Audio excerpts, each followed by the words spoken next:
ಆಸ್ಪತ್ರೆಯ ವಾರ್ಡ್ಗೆ ನುಗ್ಗಿ ನಿದ್ರಿಸುತ್ತಿದ್ದ ರೋಗಿಗಳ ಮೊಬೈಲ್ ಫೋನ್ಗಳನ್ನು ದೋಚಿದ ಕಳ್ಳ. ಭದ್ರತೆಯ ವೈಫಲ್ಯಕ್ಕೆ ಆಕ್ರೋಶ. ಬದೌನ್ನ ನ್ಯೂ ಜೀವನ್ಧನ್ ಆಸ್ಪತ್ರೆಯ ಸಾಮಾನ್ಯ ವಾರ್ಡ್ಗೆ ನುಸುಳಿದ ಅಪರಿಚಿತ ಕಳ್ಳನೊಬ್ಬ ಮುಂಜಾನೆ ರೋಗಿಗಳು ಮತ್ತು ಅವರ ಸಂಬಂಧಿಕರು ನಿದ್ರಿಸುತ್ತಿದ್ದಾಗ ಮೊಬೈಲ್ ಫೋನ್ಗಳನ್ನು ಕಳವು ಮಾಡಿದ್ದಾನೆ. ರೋಗಿಗಳು ಎಚ್ಚರವಾದಾಗ ಮೊಬೈಲ್ಗಳು ನಾಪತ್ತೆಯಾಗಿರುವುದು ಕಂಡುಬಂದಿದ್ದು, ಕಳ್ಳನು ಸದ್ದಿಲ್ಲದೆ ಹಾಸಿಗೆಯಿಂದ ಹಾಸಿಗೆಗೆ ತೆರಳಿ ಚಾರ್ಜಿಂಗ್ನಲ್ಲಿದ್ದ ಸಾಧನಗಳನ್ನು ದೋಚಿದ್ದಾನೆ. ಘಟನೆಗೆ ಸಂಬಂಧಿಸಿದಂತೆ ಸ್ಥಳೀಯ ಪೊಲೀಸರಿಗೆ ದೂರು ನೀಡಲಾಗಿದ್ದು, ಆಸ್ಪತ್ರೆಯ ಸಿಸಿಟಿವಿ ದೃಶ್ಯಾವಳಿಗಳನ್ನು ಪರಿಶೀಲಿಸುವ ಮೂಲಕ ಆರೋಪಿಯನ್ನು ಗುರುತಿಸುವ ಕಾರ್ಯ ನಡೆಯುತ್ತಿದೆ. ಆಸ್ಪತ್ರೆಯಲ್ಲಿ ರಾತ್ರಿ ಪಾಳಿಯ ಭದ್ರತಾ ಸಿಬ್ಬಂದಿಯ ಕೊರತೆಯ ಬಗ್ಗೆ ರೋಗಿಗಳ ಕುಟುಂಬಸ್ಥರು ತೀವ್ರ ಆಕ್ರೋಶ ವ್ಯಕ್ತಪಡಿಸಿದ್ದು, ಇದು ಆಸ್ಪತ್ರೆಯ ಭದ್ರತಾ ವ್ಯವಸ್ಥೆಯ ಬಗ್ಗೆ ಗಂಭೀರ ಪ್ರಶ್ನೆಗಳನ್ನು ಹುಟ್ಟುಹಾಕಿದೆ.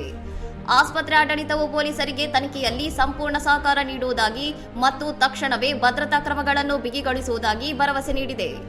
ಇದೇ ರೀತಿಯ ಘಟನೆಗಳು ಫರೂಖಾಬಾದ್ ಮತ್ತು ಆಂಧ್ರ ಪ್ರದೇಶದ ಆಸ್ಪತ್ರೆಗಳಲ್ಲೂ ವರದಿಯಾಗಿದ್ದು, ವೈದ್ಯಕೀಯ ಸಂಸ್ಥೆಗಳ ಭದ್ರತಾ ಪ್ರೋಟೋಕಾಲ್ಗಳ ಬಗ್ಗೆ ಕಳವಳ ಮೂಡಿಸಿದೆ. ಇನ್ನಷ್ಟು ಸುದ್ದಿಗಳಿಗಾಗಿ ನೋಡ್ತಾ ಇರಿ ಸೌರಂ ಟಿವಿ.